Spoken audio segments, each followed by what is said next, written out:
Hey there everyone, welcome to Tales in Text and I'm your host Nisha and welcome to another book review. Today's book is something really unique and it's a very different book, something completely different from what I typically tend to read. So sit back, relax, get something to eat or drink and let's dive right into our book review. So the book that I want to talk to you about today is A Rebellious Cobbler, and this book is actually a publication by Panthers Paw Publication. Now you might have heard of this publication in one of my videos. If you have followed my channel for some time, you will remember that I had reviewed a book called Outside the Fold, which is a set of essays by Dr. B.R. Ambedkar on untouchability and untouchables in India.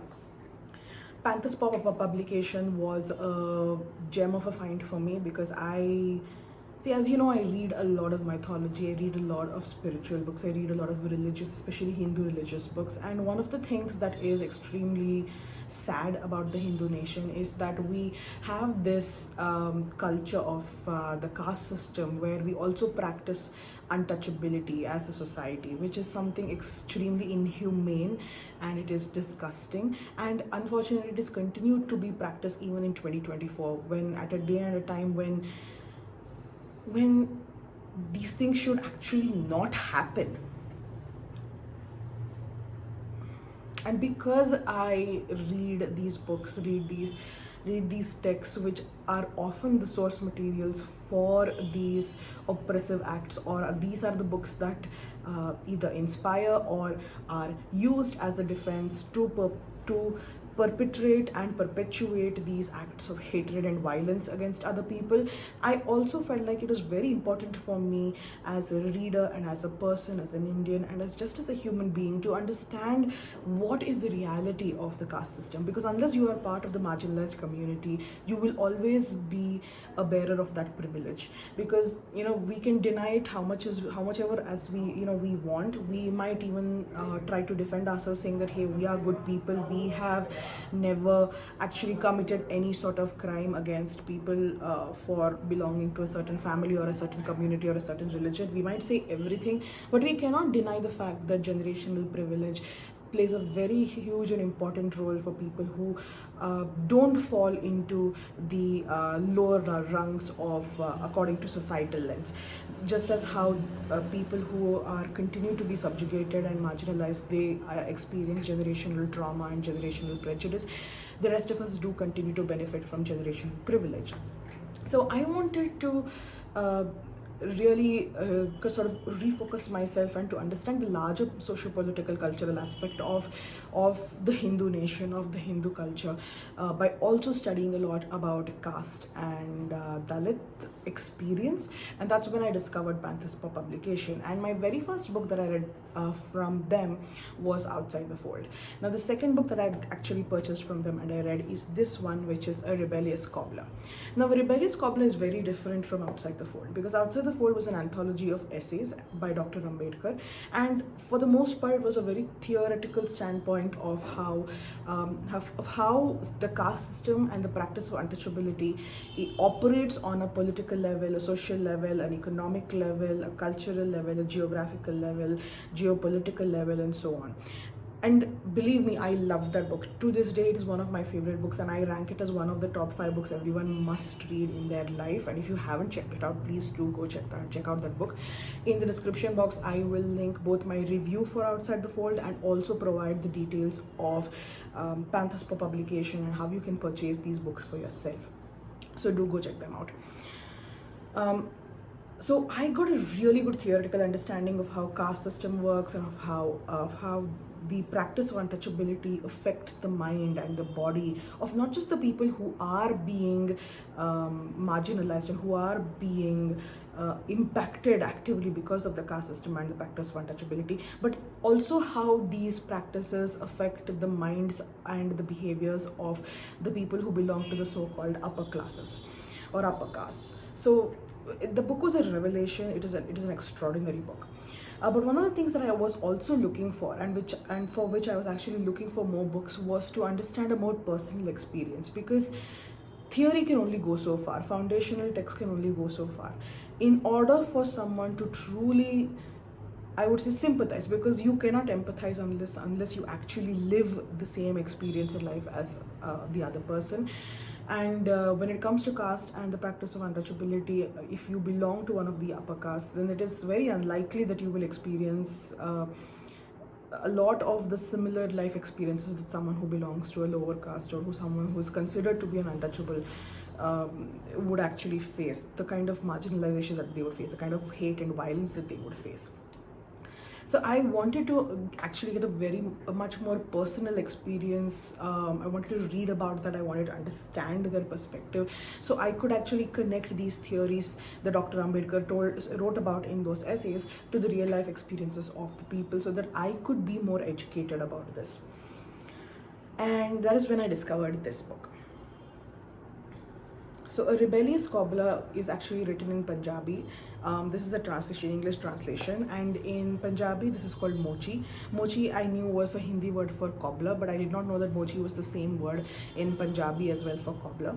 Now, A Rebellious Cobbler is an autobiography of Dwarka Bharati ji. Now, Dwarka Bharati ji is a man, I believe in his 70s now, and living in Punjab, and he is from Punjab. And Dwarka Bharati ji is one of the foremost academicians, thinkers, writers and journalists in the field of Dalit literature. But the core of this book and the beauty of this book is how Dwarka Bharati ji actually talks first and foremost of how his entire identity and his life was shaped by his very first experiences of being a cobbler. And I think the beauty of this book is about dignity of labor and of how the most humblest of occupations can lead to the biggest transformations in the world. This book is really, really difficult for me to actually review, because there is so much packed in this little book, but each topic is just is basically like a walk down memory lane with Dwarka Bharati ji. You actually start from his childhood, where he speaks about his childhood a little bit, and then you jump into his adolescence, and then you move to his first job, where he works. I believe it's sort of like in an electrical engineering sort of a role in one of the projects in the northeastern parts of the country.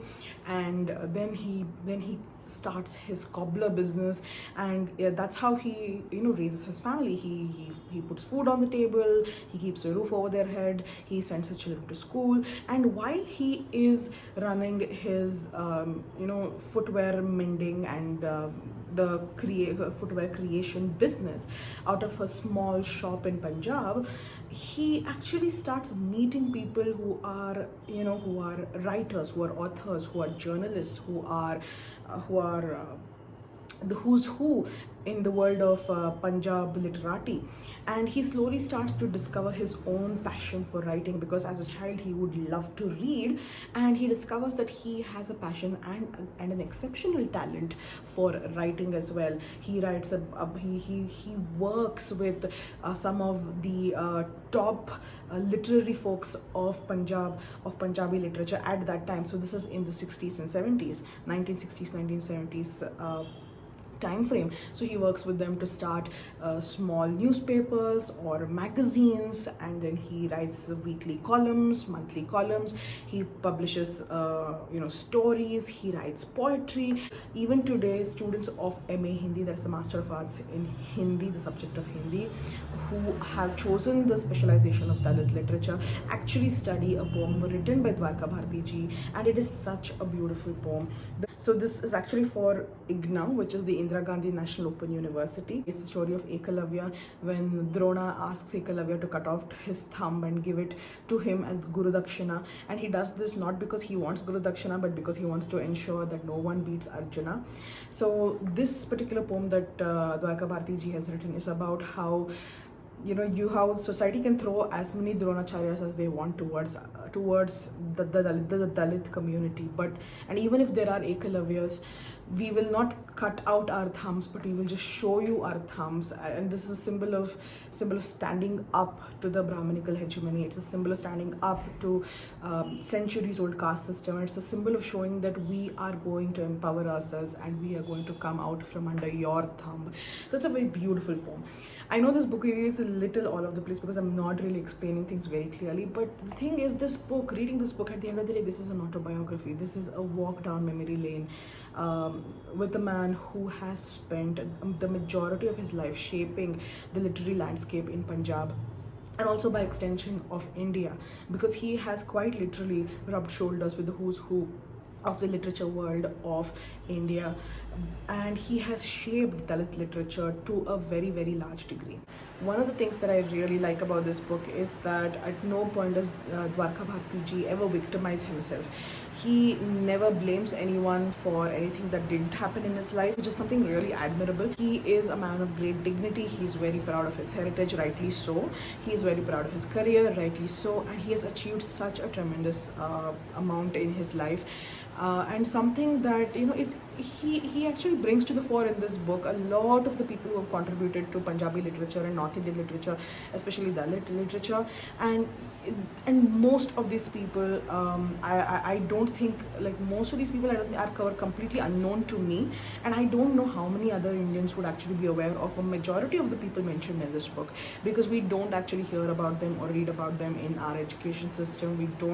These are books that are not, some of them are not in print anymore, some of them are very rarely available, some of them are not even translated, so they are not easily available. And so all of these giants who have shaped Indian literature, they are sort of dissolving into oblivion and anonymity and into the annals of history, as they say, without ever being recognized for the talent and their contribution. So I'm really glad I actually picked up this book, which is The Rebellious Cobbler, because it was really interesting for me to read.